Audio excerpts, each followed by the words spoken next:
there, this is Felicia from Felicia's World, and I'm here to share with you this super cute project that I've been working on for the last few weeks.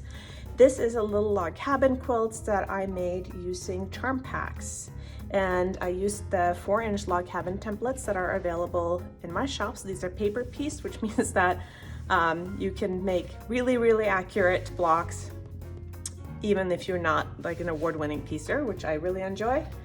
The fabric that I used for the log cabin quilt, I used 2 Charmpacks from Jo Morton's collection called Lancaster, and Jo Morton is designing with Moda fabrics if you want to go out and look for these, and I'll put the names of these fabrics in the resources below as well. And then I contrasted it with this actually a very low contrast fabric. I believe this is from Andover. I do believe it's called Toolbox or Toolkit or something like that, but I'm gonna look that up and verify it, and I'll put that in the resources below this video. I needed 2 packs of my log cabin templates in order to make this quilt. It's 56 squares. I ended up being able to get 58 blocks out of the 2 Charmpacks that I had. So you can see the 2 extra ones here.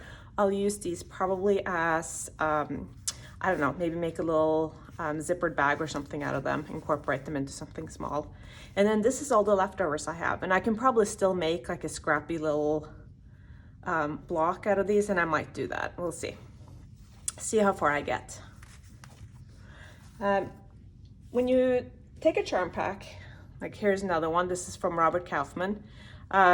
Basically what you're going to do is you're going to take your charm squares and you're going to cut them into 1-inch strips.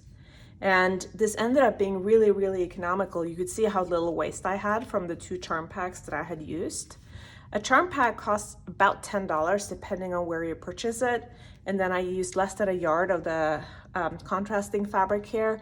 And that means that most of this quilt top was done on less than $30. The border fabric that I chose, I pulled out of my stash, and the fabric that I used in the middle here of each block is also a small piece out of my stash. So this can be a really economical way to get a lot of fabric diversity into your quilts if you like scrappy quilts without spending a fortune by buying a whole bunch of fat quarters, and you also end up with virtually no leftovers. And that can be a really good thing, because sometimes when we're done with a project, we're kind of done with those colors for a while, we want to move on, and so it's in a way kind of nice that the fabric is used up. I have some different Charmpacks laying around, so this one I think would be really sweet. This is my current favorite. This is Northport by Minnick & Simpson, and they also have this collection that I can't remember what's called. It's all like plaids and stripes, but it coordinates perfectly so that you could get, I'm sure there's like 80 different fabrics in these 2 packs. For a really diverse and scrappy quilt that still has a really tight color scheme to it, which I am really looking forward to working on that. And then the fabric that we're going to be using today, I'm going to show you a little bit how to utilize your charm squares or Charmpacks well, is Guestroom. By Czepuryk, I believe is her name. She's in Moda, and these are so cute, and I've already cut them up. I'm just showing you some of them here.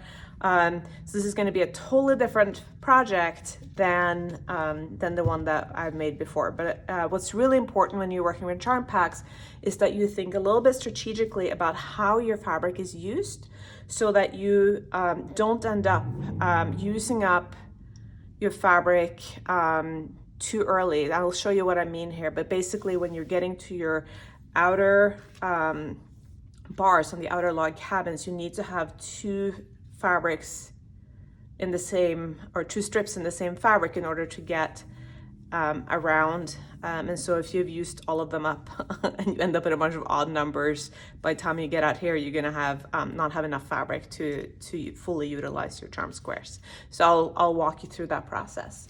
So let's get started, and I hope this totally inspires you to go and play with some Charmpacks and some little log cabin blocks on your own. They're super cute. I have this in my stash. I probably have had this fabric for 10 years, and so I think this would be really cute as a border and also as the centers of the squares. And then I'm gonna use just a white contrast, so so that it looks really clean in the end. And then I think for this project, I might just be aiming for, I'm either doing a straight setting, probably with 24 blocks, 4x6, or I'll end up putting four squares together and only make 16. I haven't made up my mind yet, but I'm gonna guide you through the process of cutting and also by sewing your blocks so that you get as much usage as possible out of these little fabric packs. Let's get started. So I'm gonna open up the pack, just so. And then I'm gonna take my rotary cutter and my ruler, and I'm going to make sure that there aren't any really directional fabrics in my stash here so that I cut them the right direction. If there's stripes and stuff, I want to make sure I cut them crosswise. So far so good. Okay, so I'm just gonna take, these are all good.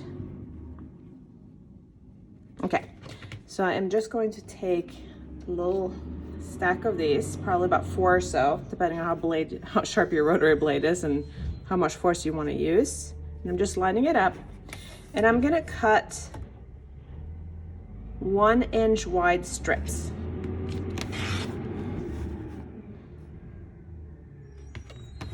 And if you have done paper piecing with me before, you know that for the log cabins, it is not super important that it's 100% accurate, but you know, we're aiming for, and then I'm basically going to just put them into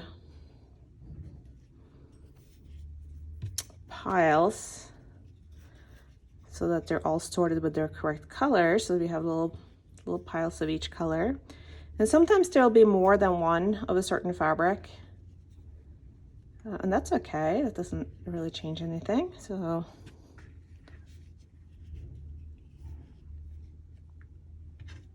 there we go. And then we got that one. So what you're gonna end up with by the time you have worked through your entire stash, like the entire 5-inch Charmpack, you will have little stacks of strips for each of the fabrics in the pack. So I just kind of keep them like that, and then I grab the next section and continue like this until I've cut up all of the fabrics in my pile. Before we go to the sewing machine, there's something I want to make sure that everybody's aware of, because when you take a 5-inch square and you cut it into 1-inch strips, you end up with 5 little fabric strips. So for the actual log cabin template, for the 4-inch log cabin template, some of the rounds of color will require 2 of these strips and some will require 1. Since we have an odd number of strips, if you only have, so you have 5, you want to kind of keep in mind how you're using each color so that you don't end up with your last few blocks that you were thinking you were going to make, only having 1 of each color left of all of your fabrics, and then not being able to work around these longer sides. So here's what you're gonna keep in mind. Here's where my white is going to go. This is gonna be white, 2 and 3. I'm always gonna start with my solids. So this whole side of the block is going to be white. Okay. For strip 4 and 5, which is the first round of the log cabin that's going to end up having color, you only need 1 strip to make this and this.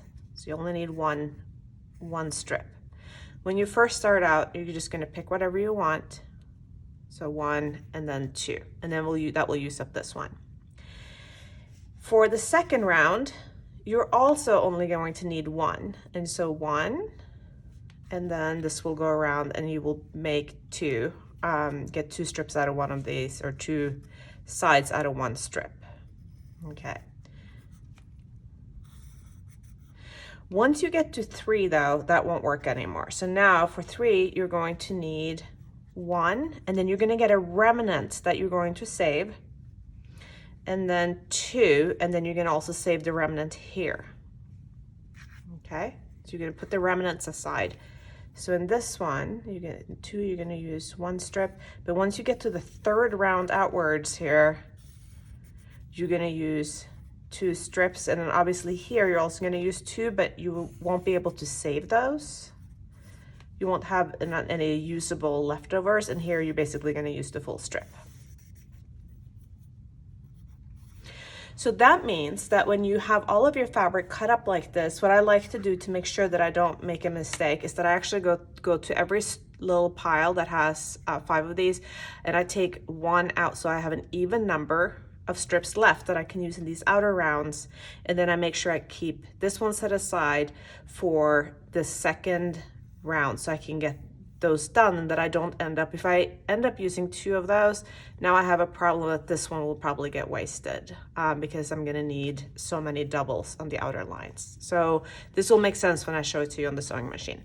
But just want to keep, so for all of your fabrics where you have 5 strips of each color, just take 1 off right away and make a little pile of these that you're actually going to be using, not in round 1, I'll explain why, but in round 2 of all of your blocks. So take 1 out of every single fabric square that you cut and put them into a little pile all by themselves, because they're going to be used in round 2 of all of your blocks, like that.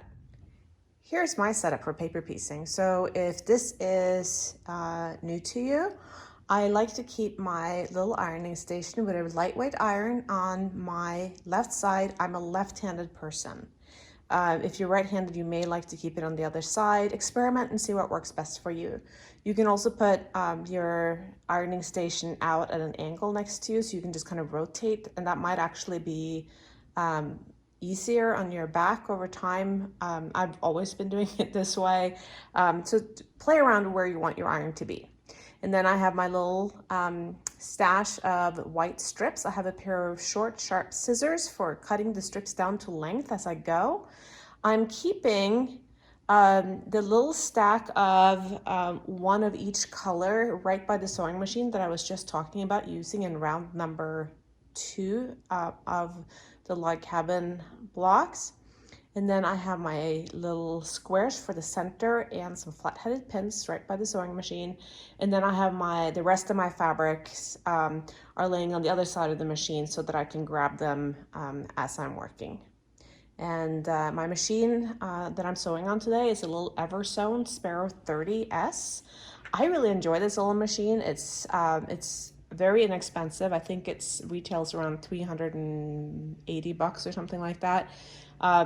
It's lightweight, and it's perfect for really simple sewing like we're doing when we're doing paper piecing. All it is a small straight stitch, and I have mine set to 1.5 straight stitch, and I have Aurifil 50 weight cotton Mako both in the top and in the bobbin on the machine, and I'm going to be using white for this quilt, since I have like a bright white on one side of each of the log cabin blocks.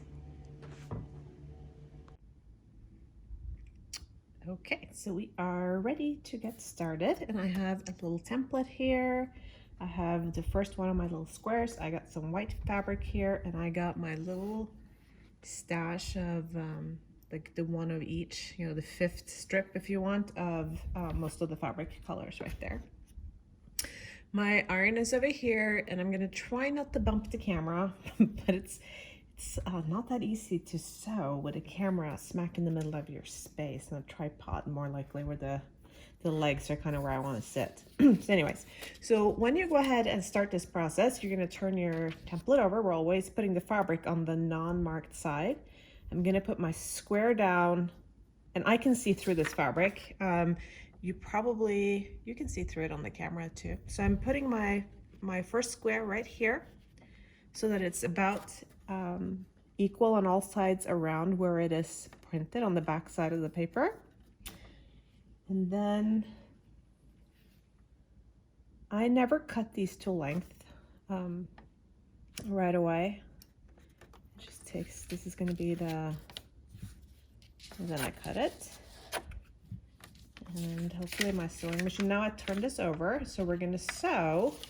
Just going to go over this in case this is totally news to you. We are going to sew on the line between 1 and 2.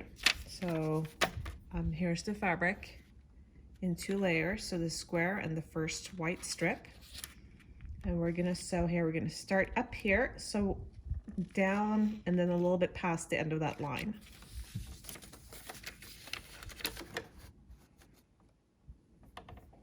And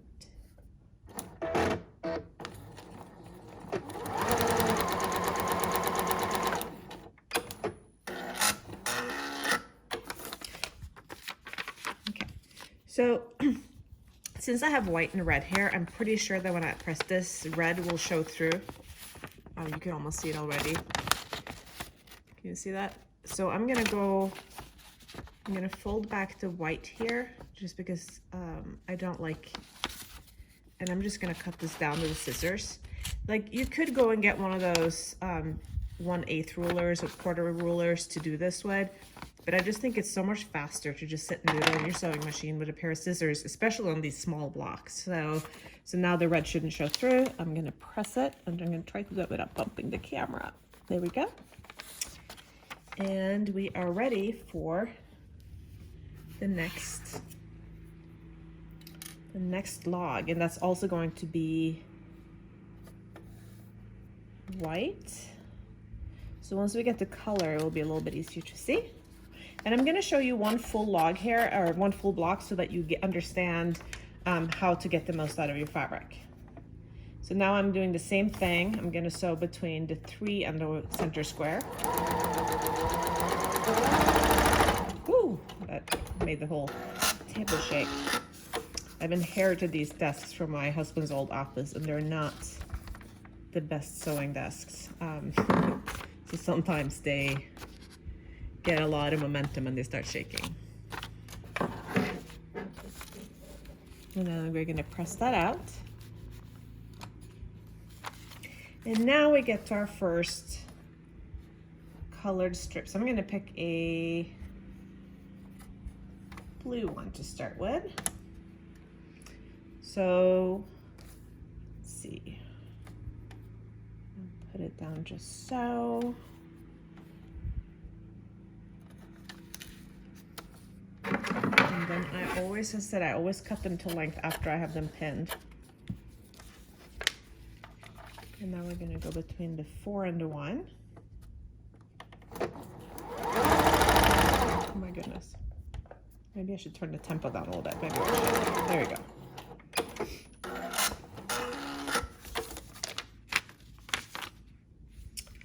And then we're going to open that one up on the little pressing surface over here.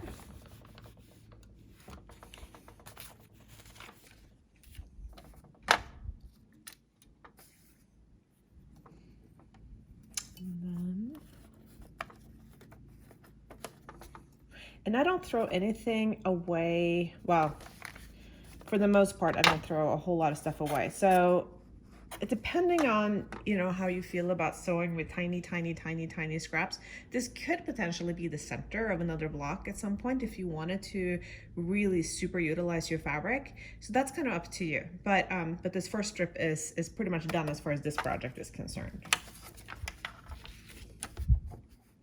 So some people really like creating the tiny, tiny scraps and like that challenge. I'm not one of them, but I really admire people who are. Okay, so again, on the back here, when I have these that stick out, I just take a pair of scissors to them and cut them off with scissors. It's gonna have no impact on the front of this quilt if you get off out of your seat and go and do it with a ruler, or if you just hack it with the scissors sitting where you are.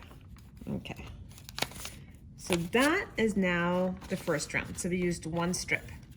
Second round, going back to white now. And just note too that since I chose to use bright white fabric, everything will show through. So that is maybe the drawback of white. It just looks really clean afterwards, but you do have to go back and kind of cut out the fabric that is sticking up behind the white here because it will show on the front. But I know that going into it, and I'm totally okay with that.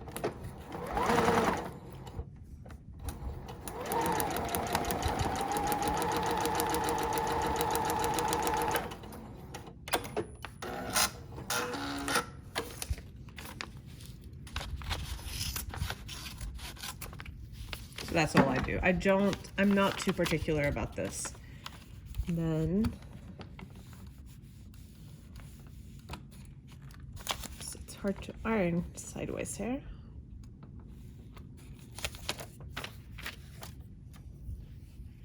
And you can see too, if you're new to this, that I'm not worrying about my seam allowances. And they turn, where did that pin go? Oh, there it is. They tend to turn out just fine. So when you begin these projects, the first couple of blocks, you'll probably need to spend a little bit more time making sure that you're placing your fabric correctly, and you may make some mistakes in that process, and that's okay. But then you will become really comfortable with where the fabric needs to be in order for you to cover the area you're supposed to cover and also have enough seam allowances. So again, I'm gonna take my scissors and I literally just chop this up like that. I don't want any blue sticking up behind the white. Also, when you are paper piecing, you are using very, very small stitches on your machine. And so the 1/4 inch seam allowances that you would worry more about if you were doing traditional piecing, when your stitches are this small, things tend not to come undone. Like, you really have to have a minuscule seam allowance for it to actually rip. So you can go down to 1/8 and be perfectly fine.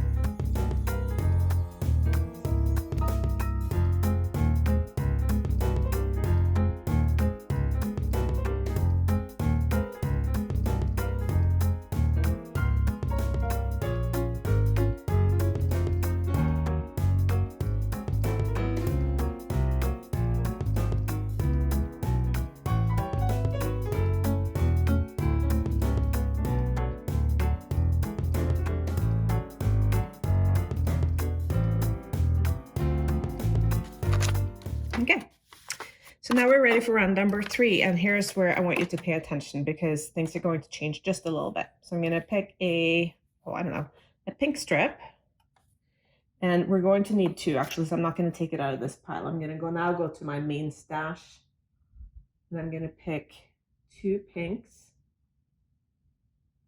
1, okay, and then I'm going to start here. So this strip is not long enough to get around 2 sides, but this is more than long enough to do the first round on your next block. So you're always going to set the leftovers from round 3, 1, 2, and then 3 now. You're going to set these aside for the first round on your next block, and that is how you get the most utilization out of your fabric. I'm going to turn this over just a little bit here. Okay.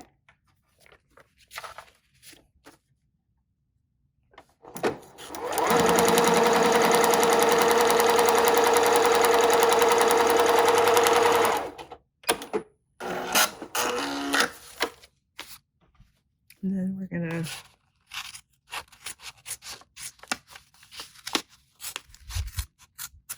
just cutting off that excess fabric. With the colored fabrics, I don't think we're gonna have a lot of see-through.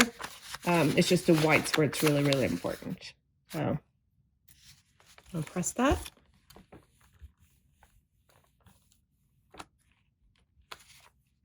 And then now we're gonna use this other strip.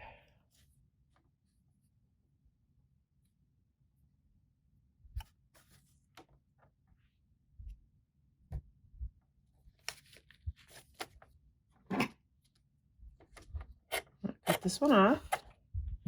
And again, this is going to be piece number 2 and 3 on your next block. So you're always going to start the first round of a log cabin block with the leftovers from round 3 of the previous block. And that way you utilize the fabric to the max. So obviously on the very first block you make, you won't have that option. But going forward, we will always have this remnant from round 3 to start the next block with.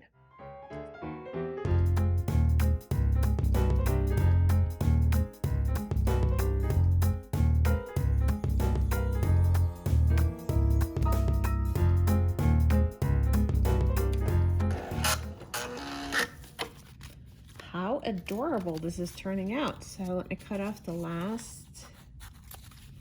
And I don't know that you have to do this step when there's no show through. I just like not having a whole bunch of extra fabric. And again, if you do like to use the add an eighth or add a quarter rulers, you can certainly do that. I'm too lazy to do that. And I have found that it doesn't really seem to make any quality difference on the quilt at all. So here is the first block. Isn't that stupid cute? I love this. This is so adorable. So now when you start the next block, remember that where it's blue here, the first round of color, you're gonna use these 2 leftovers from round 3 of the previous block, and you are all set to go. So go and play with some Charmpacks and make an adorable set of little log cabin blocks to use in your quilting projects. Have a great day.